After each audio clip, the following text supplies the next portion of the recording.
everyone, my name is Steph, this is the Novelty Corner and welcome to my May book haul. There are a few books this month, but I have read a lot of them. If you're unfamiliar with my book hauls, I tend to go through things that I received for review, then I go through books that I've purchased. This month I have quite a few review copies. I have two that were sent to me by HarperCollins and Myra. The first one is not actually here because I have read it and lent it out to my mum, and that is Savannah's Secret by Mandy Magro, which is a rural romance set here in Australia. I really enjoyed this one. And then the second book that I received from them this month was The Vet from Snowy River. This one is by Stella, Quinn. I also have a NetGalley copy of this, so I think I talked about it in my NetGalley Arcs video, but then pretty much the day that that video went up, this arrived in the mail, so I'm really excited to have both copies of it and to read it, hopefully very soon in June. If you've followed me for a while, you know I tend to do a lot of work with Allen & Unwin, which is another Australian publishing house. They've sent me quite a few books this month. One of those books is Walking in Gagudju Country, Exploring the Monsoon Forest by Diane, Lucas, Ben Tyler and Emma Long. This is a children's picture book that I am going to be reading and reviewing in the next week. It's gorgeously illustrated. It is a non-fiction book and I can't wait to pick it up. They also sent me The Boy Who Stepped Through Time by Anna Ciddor. This is a middle grade historical fiction story about a boy who time travels to ancient Rome. I have already filmed a separate review of this and talked about it in a Books Beside My Bed video, so I'll leave those linked on the screen for you if you want to hear more about it. And then two of the books that I received are by the same author. The first one is The Nancies by R.W.R. McDonald.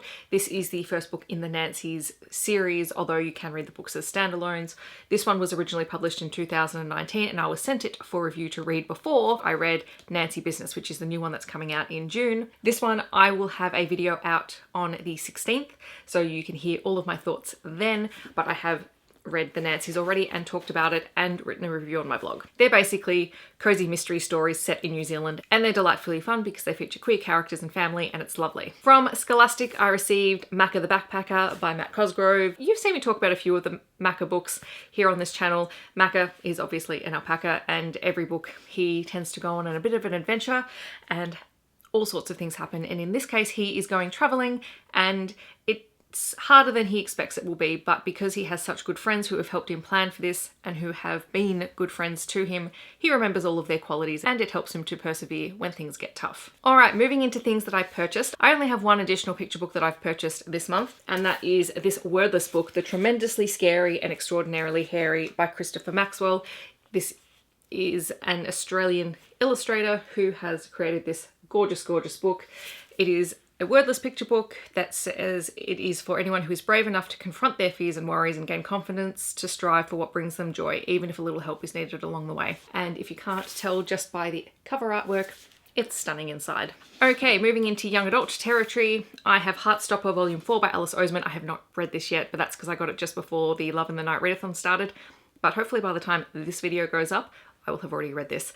I can't wait. I've been really loving this series so far. It is a queer romance. It is sweet and lovely and just heartwarming. I also have Elatsoe by Darcie Little Badger, and the illustrations are done by Ravina Kai. I've heard a lot about this on BookTube. It is an Indigenous author. It is kind of urban fantasy, it sounds like. I don't know all that much about it except that people have been raving about it and I really, really wanted to pick it up, and it is the most beautiful hardback edition. It is just stunning, so I can't wait to start this one. Another book that I picked up is by an Australian Indigenous author, Anita Heiss. This is, well, this title, which translates to River of Dreams, but I will butcher it, so I'm going to very respectfully show it to you and tell you that the English translation is River of Dreams.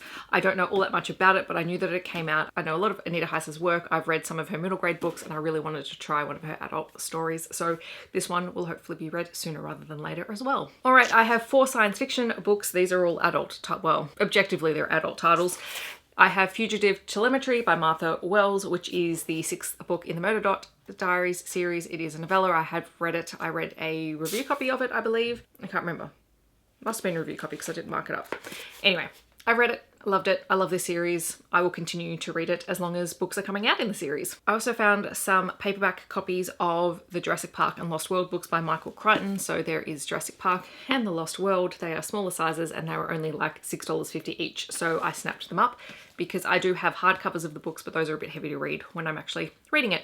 And I do want to do a reread of Jurassic Park very soon. And then the last science fiction book that I picked up was The Bones Beneath My Skin by TJ Klune. Most of you will know that I read this as an ebook about a month ago, and then I immediately ordered myself a physical copy of the book because how could I not? I'm just slowly collecting TJ Klune's books, and usually I'm reading them in ebook first and then just buying myself a physical copy for my shelves. Moving into my straight up romance books that I purchased, another one that I haven't read yet is Taking a Fire by Cindy Gerard. I believe this was on a Fated Mates podcast and it sounded good, so I bought it. It's a romantic suspense story, and that's all I remember about it. So it must have been really good when I was listening to the podcast because I wanted to read it. And I don't think I could get an ebook copy of it. I have 4 Katee Roberts books this month because of course I do. It doesn't seem to be a book haul at any point without a Katee Robert book. So I bought a copy of Sacrifice because I think when I was changing tiers and bits and pieces at the end of last year and the start of this year, I missed this one being sent out to me. So I bought it so I would have the complete collection so far. I also received a signed copy of Broderick, which is the second book in her Sabine Valley series, so signed. This came from her being one of her Patreon subscribers. Same with Seducing My Guardian, which is the most recent Touch of Taboo book. Again, it has been signed, so now I have all of those series updated. And my pre-order of Neon Gods also arrived, which I read this earlier in the year because I was super excited because I got a copy of it. It is a Hades and Persephone retelling. It is the first book in the Dark Olympus series. It is amazing. It is one of the best Hades and Persephone retellings I've read, so I highly recommend it. I also bought myself a physical copy of The Takeover by T.L. Swan because I loved it. She is an Australian author. I definitely want to support her, and I will be rereading this book at some point. What I had not realized when I was reading the ebook is how freaking long this book is. It's really long, but it was one of my favorites. It is about Tristan, who is one of the brothers running a very successful media firm, and his job is to acquire smaller companies and take them over. And he tries to do this with the heroine's company, and instead he finds himself very attracted to the widow who runs the company. And then he also finds himself becoming enamored with her family. She's raising 3 boys, and it is just a gorgeous older woman age gap romance that I loved.